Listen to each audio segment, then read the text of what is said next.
अखारत और जिंदगानी है पानी में, और पानी भीतर फूटो यमुना ब्रह्मा जन्मे पानी में।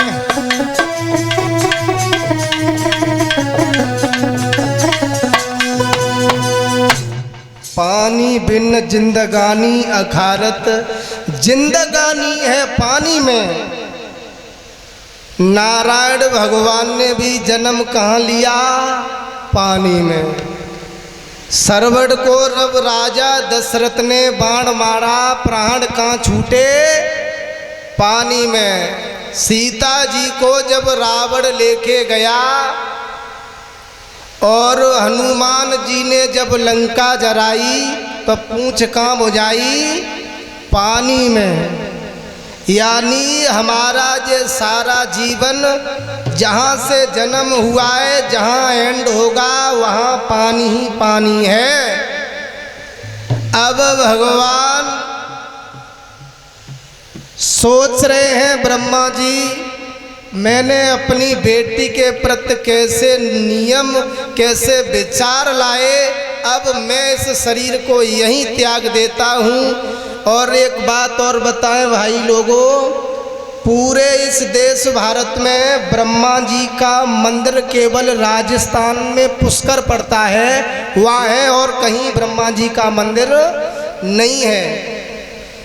अब ब्रह्मा जी मन में विचार कर रहे हैं, अब हम क्या करें क्या नहीं करें। सोच रहे हैं ये शरीर में त्याग देता हूँ। दोबारा शरीर जब धारण किया तो इन्होंने अपने दाएं बाएं अंग से एक बेटा और एक बेटी को उत्पन्न किया, जिनका नाम मनु और शत्रुपा रखा गया। अब विचार करना भाइयों,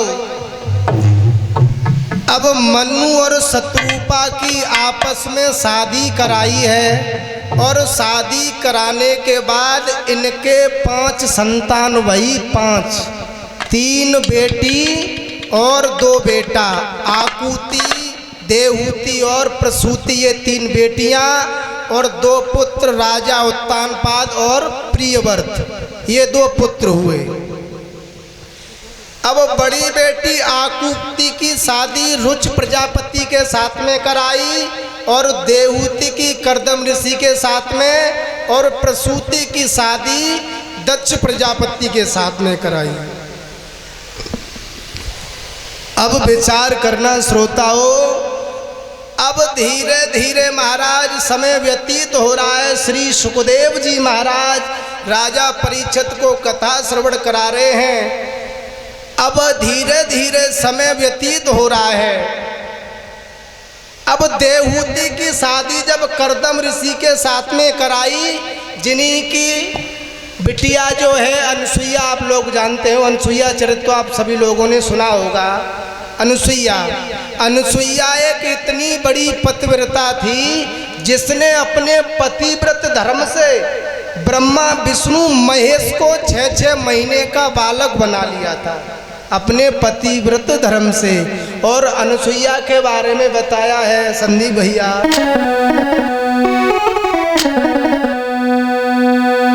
कि श्री कर्दम ऋषि की पुत्री थी और यत्री मुनि की नारी थी।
कि बहुत दिन हो गए हम मृत्यलोक पर नहीं गए हैं। देव ऋषि नारद ने बीड़ा हाथ में उठाया, नारायण नारायण करते हुए मृत्यलोक में आए।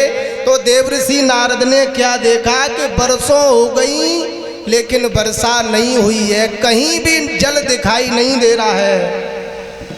और जब जल दिखाई नहीं दे रहा है और अत्रि मुनि हैं वो भगवान की घोर तपस्या कर रहे हैं, खूब भगवान की तपस्या की, लेकिन महाराज जल की वर्षा नहीं हुई। जब जल की वर्षा नहीं हुई, अब अत्रि मुनि मन में विचार करने लगे। अनुसुईया को पास में बुलाया, एक बात कही है प्यारी, हमें बड़ी जोर की प्यास लग रही है। अनुसुईया ने जैसे ही अपने पति की जब इतनी बात सुनी, पति की जब बात अनुसुईया ने सुनी, मन में विचार करने लगी और जैसे ही पति के चरणों में ध्यान किया